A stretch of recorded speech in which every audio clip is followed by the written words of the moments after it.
Olá, Deus abençoe. Abençoe sua casa, Deus abençoe sua vida.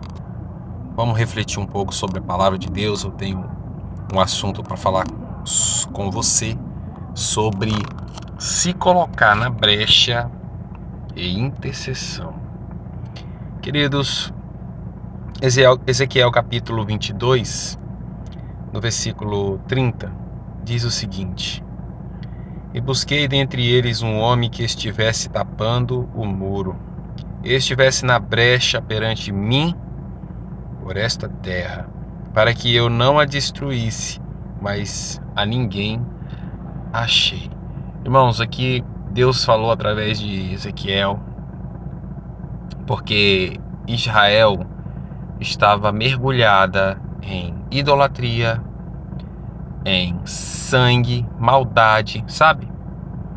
Israel estava se destruindo por sua conta própria. E Deus, se você ver aqui, tem várias passagens sobre o juízo de Deus contra Israel. Deus ia Deus ia castigar, cobrar deles todos os erros dele. E o que é interessante aqui no versículo 30, que Deus falou o seguinte: eu procurei alguém que estivesse tampando o buraco do muro, que estivesse na brecha para impedir que eu os destruísse. Não encontrei ninguém. Sabe o que é se colocar na brecha, meu irmão? É entrar em oração pela vida do seu próximo. É interceder pela vida de um filho, pela vida de uma esposa, pela vida de um irmão. Porque aquela pessoa está em pecado, aquela pessoa está em desobediência. Ela afastou-se da igreja e está fazendo coisas absurdas. E quando o homem desobedece a Deus, ele se afasta dos caminhos do Senhor, existe um momento em que Deus vai cobrar dele, sabe? Deus vai cobrar dele. Se o homem se afastou de Deus, se o homem procurou o caminho mau e não o caminho que os mandamentos do Senhor te proporciona, Deus vai cobrar dele. Olha o que Deus permitiu, se você ler um pouquinho antes. Babilônia ia invadir Israel e eles começaram a fazer tranqueiras, feitiçarias contra Israel. Eles fizeram todo tipo de loucura para tirar de Israel a terra deles, porque Deus permitiu. Então a Bíblia diz aqui no capítulo 21 que Babilônia usou de fazer tranqueiras, tropeços, sabe? É feitiçaria. Fizeram feitiçaria, fizeram todo tipo de loucura. Por que essas coisas acontecem? Pode fazer contra nós? Pode, se a gente estiver em desobediência, meu irmão.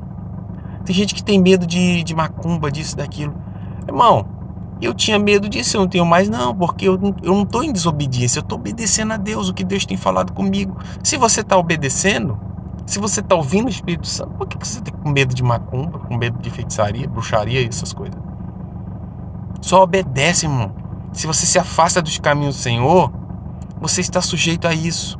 E Deus não queria destruir Israel. Ele procurou um homem que estivesse orando e falando: Senhor, tem misericórdia do teu povo. E ele não achou ninguém.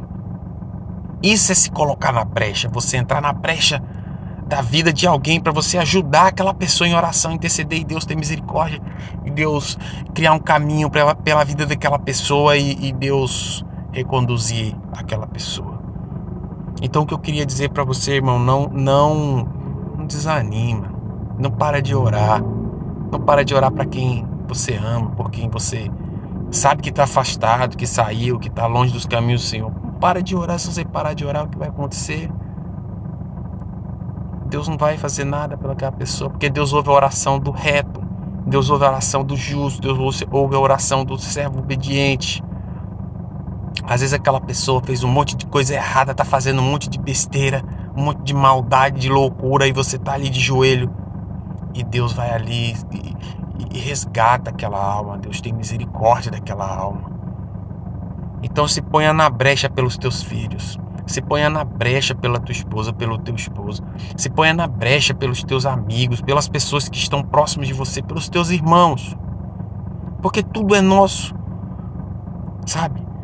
Tem coisas que as pessoas ficam olhando, sério, Satanás tá destruindo a minha vida, me tomou isso, me tirou aquilo. Não. É você que abriu brecha. E aí aconteceu. Mas se você fecha as brechas, Satanás não tem poder contra a vida dos teus filhos, contra a vida de ninguém. É se colocar na brecha para aquele que está afastado voltar. É se colocar na brecha